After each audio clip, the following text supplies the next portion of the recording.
कानपुर के डीएम और सीएमओ की कागी जंग में एक नया मोड़ सामने आया। आपको फिल्म अबारा का एक डायलॉग बाखूबी याद होगा। अगर याद नहीं है तो आज हम आपको याद दिलाते। सनम हम तो डूबेंगे सनम, लेकिन तुमको भी ले डूबेंगे। जी हां, कानपुर के सीएमओ का ट्रांसफर होने के बाद उन्होंने तत्काल प्रेस कॉन्फ्रेंस किया। इस दौरान सीएमओ हरिदत्त नेमी ने डीएम जितेंद्र प्रताप सिंह के ऊपर कई गंभीर आरोप लगाए। सीएमओ ने डीएम के खिलाफ मुख्यमंत्री और उप मुख्यमंत्री को लेटर लिखकर जांच की मांग की। इतना ही नहीं, हाईकोर्ट जाने की बात कही। सीएमओ ने डीएम के साथ साथ कानपुर के कई अधिकारियों के ऊपर गंभीर आरोप लगाए हैं। सीएमओ का कहना है कि मीटिंग के दौरान डीएम ने उनके सिर पर थप्पड़ मारा, जाति सूचक गालियां दी। आरोप है कि कानपुर में चार्ज लेने के बाद कई अधिकारी उनसे कहते थे तुम्हें रुपए कमाना नहीं आता। फिलहाल सीएमओ ने मुख्यमंत्री और उप मुख्यमंत्री को लेटर लिखकर जांच की मांग की है। हालांकि कानपुर सीएमओ को हटा दिया गया है। जो डीएम साहब ने मेरे खिलाफ चिट्ठी लिख के भेजी थी वो वही भाषा है, वही भाषा है। अब आप बताइए कि वही भाषा बाहर कैसे चलेगी? भाई कैसे कोई भी मान ले, मैं किसी मानने को बुरा नहीं कहना चाहूँगा, पर वो वही भाषा इधर उधर भेज दी गई जो उन्होंने मेरे खिलाफ लिख के भेजा था। उसका मैंने जवाब दे दिया है। वो प्रॉपरली पेपर में निकली, 3 पेपर में निकलती है। ये तो डीआईओ उस समय के थे, यही थे मेरे ख्याल से, जो अभी ट्रांसफर हुए यहाँ से, बिल्कुल यही। और हम क्या करते हैं कि उसकी विज्ञप्ति बना के 3 पेपर में निकलवाते हैं। 3 होता है, जैसे बड़े बड़े पेपर होते हैं, दैनिक जागरण, अमर उजाला, हिंदुस्तान। छोटे पेपर में भी नहीं भेजते, और वो हम सब एक चिट्ठी भेजते हैं, वो अपने यहाँ से भेज देते हैं, वहाँ से बिल लग के आता है, उनका पेमेंट हो जाता है। 3 पेपर में निकली है और एनआईसी की वेबसाइट पे भी लोड हुई है। और जो भी प्रक्रिया हुई है, सीडीओ उसमें अध्यक्ष थी, सीडीओ की अध्यक्षता में बराबर चला है। तो ऐसा कुछ नहीं है कि मैंने अकेले ने किया है, सीडीओ अध्यक्ष है। जब भी उनके पास फाइल गई है, उन्होंने कभी टाइम नहीं था तो ऐसे वर्बली वापसी भेज दिया। कभी उन्होंने कहा यार मुझे अभी टाइम नहीं है, इसमें ये चेंज कर लो, वो चेंज कर लो। और उन्हीं की अध्यक्षता में जो है सारे के सारे इंटरव्यू हुए हैं। इंटरव्यू होने के बाद उन्हीं की अध्यक्षता में लिस्ट बनी है, और लिस्ट बनने के बाद जब ये नए डीएम साहब आए तो इन्होंने करीब हफ्ता 10 दिन में ही उसको देखा। देखने के बाद में इनको शुरू से ही मेरे समझ में नहीं आया। दूसरे दिन ही मेरी इनके साथ एक डीएचएस की मीटिंग थी, डिस्ट्रिक्ट हेल्थ सोसाइटी की, जिसमें इन्होंने मेरे साथ दुर्व्यवहार किया था। मैंने कोई रिएक्शन भी नहीं दिया, लेकिन पहले दिन से ही मेरे पीछे लग गए। और उस फाइल को लेकर भी इन्होंने फिर उसको सीडीओ को बुला के ये देखा, वो फाइल रख के रखी।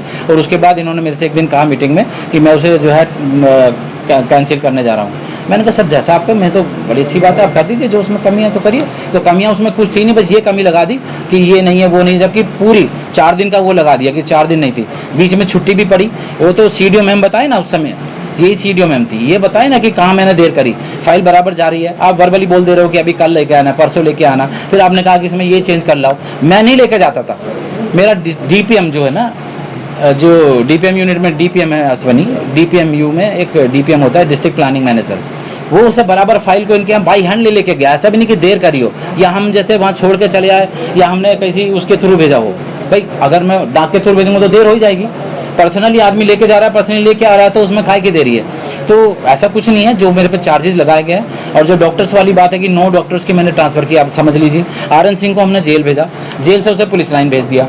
जो डॉक्टर वहाँ से हटाया था उसको वहीं कर दिया। अब ये 9 बार कैसे हो गया, ये भी समझ से बाहर है। जो सुबोध कुमार यादव हैं, उनको केवल वहाँ से उठा के डीटीओ बना दिया, और वो डीटीओ ही है।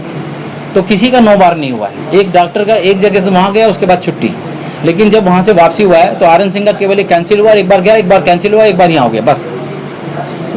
और भी कोई बड़े अधिकारी हैं जिनको प्रताड़ना में और आपका नहीं, देखिए जैसे मैंने अपने प्रमुख सचिव सर से अपनी पीड़ा रखी थी, तो उन्होंने मुझसे एक ही बात कही थी, यार तुम मेरे अंडर में आते हो, तुम मैं बताओ, मैं तुम्हारा तो कुछ भी कर सकता हूँ, तुम जहाँ चाहो वहाँ कर दूंगा। मैंने कहा सर अच्छा। उन्होंने कहा भी था मुझसे कि जरा सोच समझ के बता देना। मैंने उनसे टाइम लिया था, लेकिन मैं काम कर रहा था, अच्छे काम किए मैंने, आप लोग सब जानते हो। मैंने अच्छा किया, बुरा किया तो पब्लिक बताएगी, आप लोग बताएंगे। मेरे समझ से मैंने अच्छा किया, मैंने कोशिश की कि पब्लिक को कहीं बुराई ना हो। जो भी मेरे पास शिकायत लेके आया, मैंने तुरंत उसका निस्तारण भी किया है, उनकी हेल्प भी की है, हर किसी के मैंने हेल्प किया। लेकिन क्या हुआ है कि अब मैं क्या कह सकता हूँ, बट ये ना तो मैं डिमांड पूरी कर पाया डीएम साहब की, और ना मैं उनके जो उन्होंने वैसे मुझे जो काम बताए, मैंने काम बराबर किए हैं, बराबर करके उनको इन्फॉर्म भी किया है। लेकिन उर्सला मेरे अंडर में नहीं आता, वहाँ पे डायरेक्टर बैठते हैं, मुझसे 2 लेवल सीनियर है। काशीराम में मेरे बराबर के बैठे, वहाँ सीएमएस बैठते हैं, उनका काम है कि वो वहाँ की व्यवस्था को सुधारेंगे। डफरिन की व्यवस्था वो लेवल 5 की बैठते हैं, वो अपनी सुधारेंगी। मैं नोडल हूँ, मेरा काम ये है कि कहीं से भी कोई वो मांगी जाती है रिपोर्ट, तो मैं उनसे कलेक्ट करके उसको कंपाइल करके जरूर दे देता हूँ। लेकिन वहाँ पर उनकी बराबर की जिम्मेदारी है। हैलट की कोई शिकायत होती है तो मैं प्रिंसिपल हैं, काला साहब हैं, मैं उनको भेजता हूँ, उनसे रिपोर्ट लेके देता हूँ। यही मैंने किया है, बराबर किया है। उसके बाद क्या मुख्यमंत्री जी से मुलाकात करेंगे?